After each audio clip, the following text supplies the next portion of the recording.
everyone, I'm Heather Swift-Hunt. I'm Kickstarter's head of design and technology, and I work closely with startups who are hoping to launch their products and ideas in the world through crowdfunding, and in particular, those from our global communities. At NextRise, I know you're going to get a lot of useful tips and inspiration about how to build your business globally and how to bring your ideas to life from a number of experts. So what I thought I could share with you today and what I can bring to this discussion from our perspective at Kickstarter was to step back and help you to answer the question of what is crowdfunding and why might you use it to build your business? So what kind of benefits could it bring you? What are the challenges? What's unique about this method of launching an idea? How does it fit with other methods of raising money for a project? And how does it change what kind of products get made and who gets to make them? So thank you to everyone at NextRise for having me. Thanks to the organizers for inviting me. And I hope we can get started today and learn something together. Okay, I'm just going to share my screen.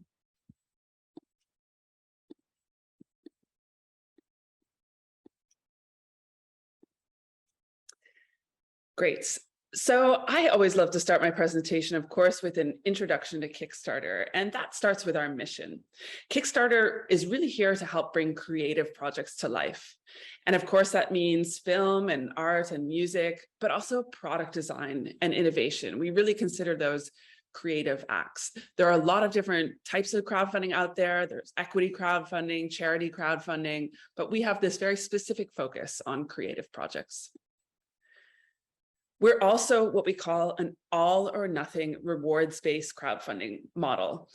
So the basic idea is that you have an idea for a project that you want to make in the world, and you make a prototype, and you take a photo of it, take a video, write some text, and you build a Kickstarter page.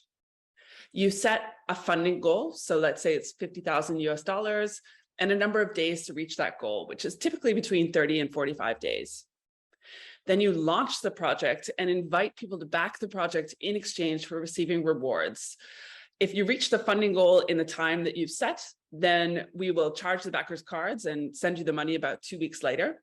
But if you don't reach the goal in the time, no money changes hands, no fees are charged, and you can go off and find a new way of bringing your project to life. So this is what we call an all or nothing rewards-based crowdfunding model. And that's Kickstarter's model, and again, what we're really focused on. But beyond receiving the rewards, there's a kind of extra motivation for people to back your project. And that is that they believe that your idea should exist in the world.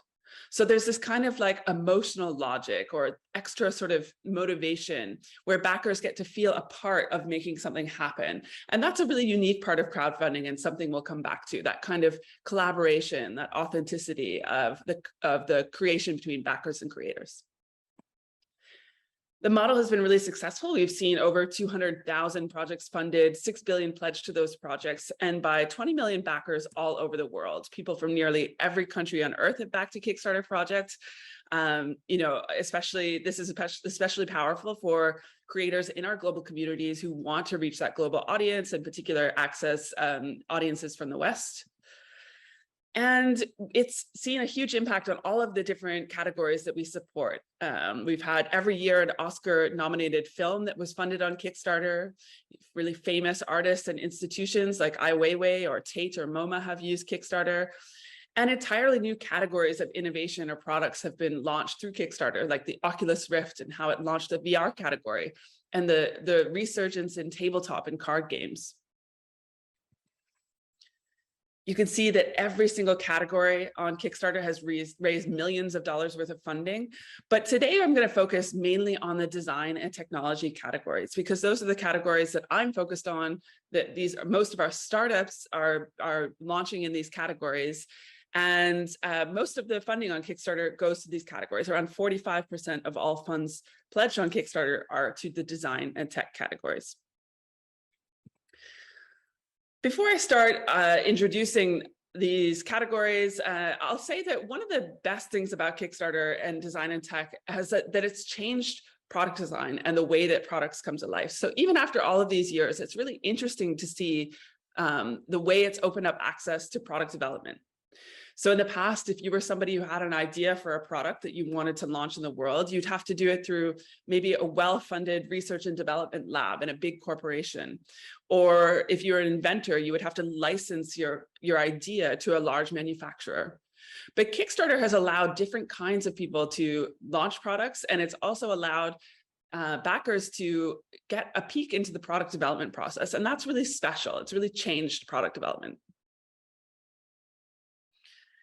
The idea of a Kickstarter funded product really came to life with this one here. So not the iPhone, of course, but the thing that it's attached to. It's a small device called the Glyph from a studio based in Texas called Studio Neat. And they had this idea back in 2011 that they wanted to create camera accessories for the iPhone. They knew that the iPhone was a really powerful photography tool, but at that time, there weren't very many accessories out in the market. And they just wanted to do something simple for themselves, which is be able to attach an iPhone to a tripod.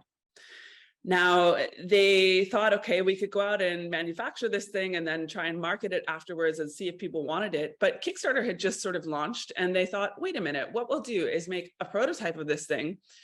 We'll make a page and we'll tell the world about it and say, hey, we want this thing, but if we can get 5,000 other people to back it, then we'll put it into production and we'll deliver it to you about 6 months later. So that's what they did, and they found success. And the idea of a crowdfunded product really flourished around that time. We've now seen it have a huge impact in the world in various categories of like product design, whether it's a simple home device like an espresso maker, indoor kind of plant growing technologies, camera accessories, other kinds of gadgets. It's really had a huge impact on the hardware and product design world. And we're really pleased to share that all of these projects that I'm picturing here are from our South Korean community. We've just had an incredible quantity and quality of products that are launching from South Korea. So we'd love to see that. Now, in this next section, I want to talk about specifically what this model offers to startups and designers that's unique, because I think if you understand what crowdfunding offers to you, then you're going to be able to approach it with the right attitude, with the right skills and techniques, and be able to have the most success. So the first thing that crowdfunding can do for you is help to reduce barriers and take risks. So as I talked about with the Studio Glyph a little bit, but the example I use here is I Am Elemental, and it is an action figure for girls invented by a woman called Julie. And she had an idea to make an action figure that was a more positive role model for young girls to play with. And she went to every single kind of manufacturer in the toy industry and pitched this idea to them. But she was repeatedly turned down because she was told that the audience was too niche or it wasn't a big enough market for them. So she made a prototype and she came to Kickstarter and made a video and told the story about her idea and found that there was a huge community of parents who were interested in this idea. So she was able to put the line into production and is still making these toys today. The second thing it can do is help you to build a community around your idea. Here I'm using the example of a company called Artiphon, and they wanted to create a new type of musical instrument. It was called the Instrument One, and you could play it like a guitar, you could bow it like a violin, you could tap it like a keyboard, all sorts of things, a new kind of MIDI controller instrument. And they didn't want to just release this thing in the world. They wanted people to use it and find a community of musicians who would do new things with it and explore the potential of this new tool. So they launched a crowdfunding campaign on Kickstarter because they could not only get people to back the project, but also to create new content and to be involved in the product development process. And it was really powerful for building that early community of early adopters. The next thing crowdfunding can do is reveal compelling details about how things are made. Granby Workshop ran a campaign for their first range of tableware on Kickstarter, and what they were really strong at is offering backers a sort of peek into the process of bringing the tableware to life. So showing the machines they were using, the people behind them, the materials. And really, so people who backed it really have this deep connection to the process of how something is made. And I think that can be very powerful for backers. I think in general, people now are wanting to understand more about their products. And how they're made, and have that deeper connection to the provenance of those objects. Finally, it can help you as a startup to have a degree of independence. This example is from Studio CW&T, and they are a product design studio who mainly focus on client work. They mostly work with various commercial clients, but they wanted to be able to use Kickstarter to continue to release ideas just for themselves. So whether it's a pen or a clock or a watch, they've had 12 different projects that have launched on Kickstarter, and it helps them just to, as designers, as inventors, to be able to release things into the world separate from their client work and just have that degree of independence with their ideas. This can also be important for startups who don't want to take a lot of venture capital funding up front, and they want to essentially use crowdfunding as a way of raising some kind of capital without giving away equity. So again, as a recap of this section, what does crowdfunding offer to startups and product designers? It helps you to create a deep and direct relationship with your backers and elevate their experience beyond just your product. So all those details about how it's made and the people behind it. It can support your creative independence and help reduce barriers to access for people who want to make things in the world. But it also requires a certain new set of skills. And I want to make sure that everybody who thinks about crowdfunding kind of understand what's required of them. What are some of the challenges? First of all, it requires greater transparency and openness. So if you are somebody who likes to work in stealth and you're not really comfortable sharing about your process, then Kickstarter might not be for you. It also requires you to have strong community management and outreach skills. So when people back the project, they're going to have questions for you. They're going to leave comments. They're going to write to you, and you need to be comfortable with, being able to manage that line of communication. Also, when you launch the projects, you'll need to be able to tell the world about your idea and try and drive pledges and funding to your campaign through outreach. And we'll talk about that in a moment. The last is that you need to have a product story and storytelling ability. So you need to have something to say about your idea, and how you need to be able to know how to do that. So making a video or photography or writing good text. So there are unique kind of skills that are required of crowdfunding that, again, I want to make sure everybody is aware. The last section I'm going to focus on here is campaign basics. So really just a quick overview of some of the basics of launching a campaign and what you need to prepare. Essentially, there are 3 different areas of preparation before you launch a project on Kickstarter. There's your prototype and manufacturing plan, your product storytelling, and your community building. And we'll start off by talking about the first one. The first is that you need to have a great product. Of course, it's obvious, but everything, all of the tips I'm giving you today, everything I'm talking about, it really depends on that foundation of having a great product that's doing something new and unique and interesting in the world that people are going to want. Everything else is built on top of that. I will say also that Kickstarter works best for B2C products, so consumer essentially products. If you're in the design and technology category, not so great for B2B projects. Actually, also not so great for software, although there are some examples of where it's worked. But I would say consumer-facing hardware or product design products are best. You also need a prototype.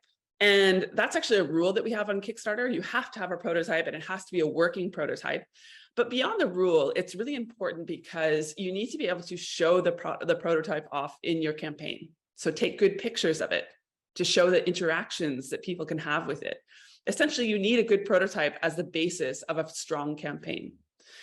You may also want to share the prototype with journalists and get them to demo it before you launch. So the prototype is very important. Last, it's really important that you also research your manufacturing plan. And this is a very complex area, not one that we can get into in depth today, but understanding not just how to make the prototype, but how to manufacture at scale is important because it's going to help you determine your overall funding goal.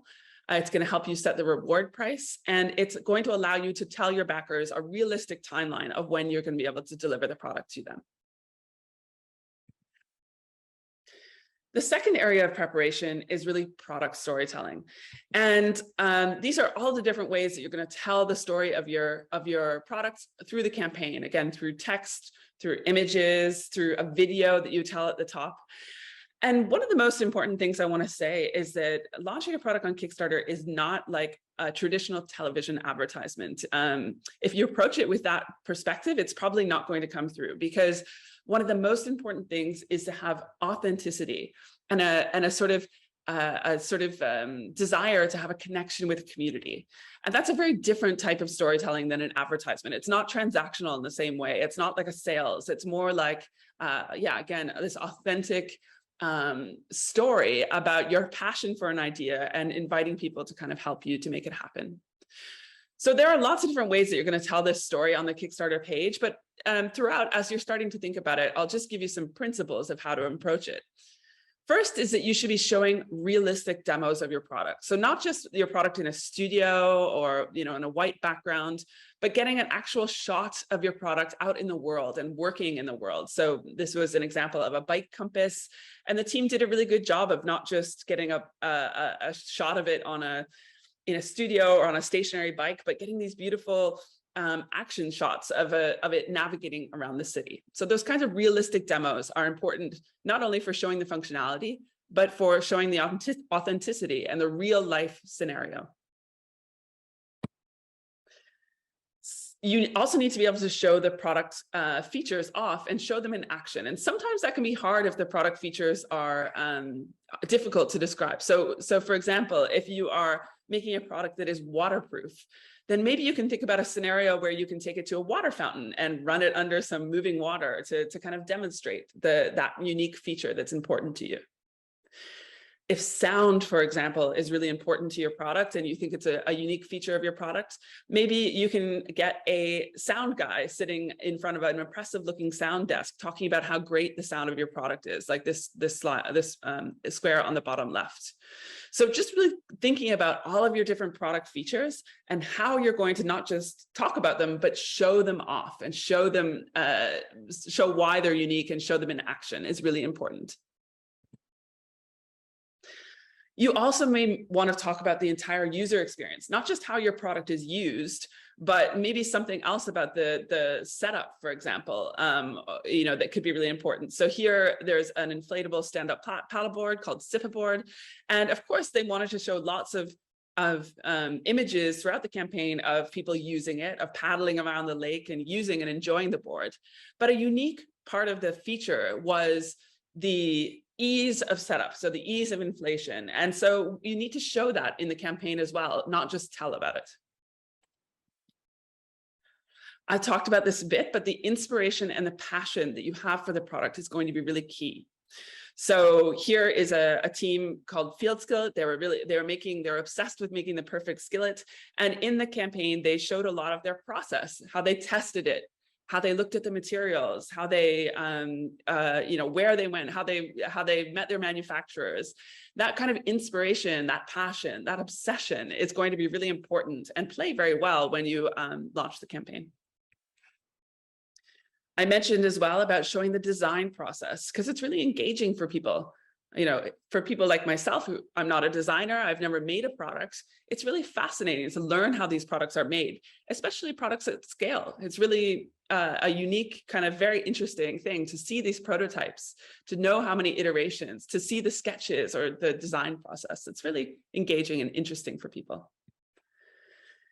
And finally, it's really important to introduce the people behind the project. So not just saying, here's a product, here's what it does, but also, again, this is my passion. This is why I'm interested in it. This is our team behind it. And so just being really transparent and really showing the entire team, it also helps people to have confidence that you're going to deliver on what you promised. Now, the last area of preparation is around community building. And Kickstarter is a great place to build a community, but not from scratch. You have to really think about how you're going to drive pledges to your campaign, and in order to essentially reach your funding goal. So thinking about the community building is really important, not just all the other 2 points, but community building is key. And there's going to be really 4 ways that you're going to drive pledges to your campaign to reach your funding goal: your pre-launch community, the Kickstarter community, press and blogs, and paid media. When I talk about your pre-launch community, I'm really talking about an email list that you build in advance of launching your campaign. And the reason this is important is those are the people that are going to be signed up to back your campaign from day one, and they're going to drive the momentum. If you think about a Kickstarter campaign, 30 days, 45 days, it's not a very long time. So most successful campaigns will have a pre-launch period where they've developed an email list of people that have been interested in the project over a longer period of time. And how do you build this email list? Well, there's no one way to do it, but it could be that you're going to trade shows, that you're giving presentations about the product, that you have a great landing page, that you're maybe blogging in the world, participating in forums, whatever it is. There's lots of small ways to build your pre-launch community, but it's really important to have it in essentially an email list of people signed up to back your project from day one. The second is going to be the Kickstarter community, and that is going to really represent 20 to 30 of your pledges is going to come just from being on Kickstarter. And that's all of the different ways that we feature your project through automated features, that we surface the project to backers who have backed similar things before. We do have a huge community of people out there, and so you can expect to get around 20 to 30% of your pledges through organic traffic. The third way you're going to drive pledges is through press and blogs and pitching to press. Now, it's really important to do this, to pitch to press about your idea and about your campaign. It's a bit of a wild card because you never know if press are going to write about your project, and if they do, whether it's going to convert to backers. But it can be a really powerful part of driving funding to your campaign and also to building your business long term. So it's important to pitch to press. I would also really suggest you focus on press and blogs that are within your product niche, or that you think the readers of those publications are going to be particularly interested in backing the project. Finally, if you choose to do it, you could run ads or paid media for your campaign. So essentially Facebook ads or Google ads, that sort of thing.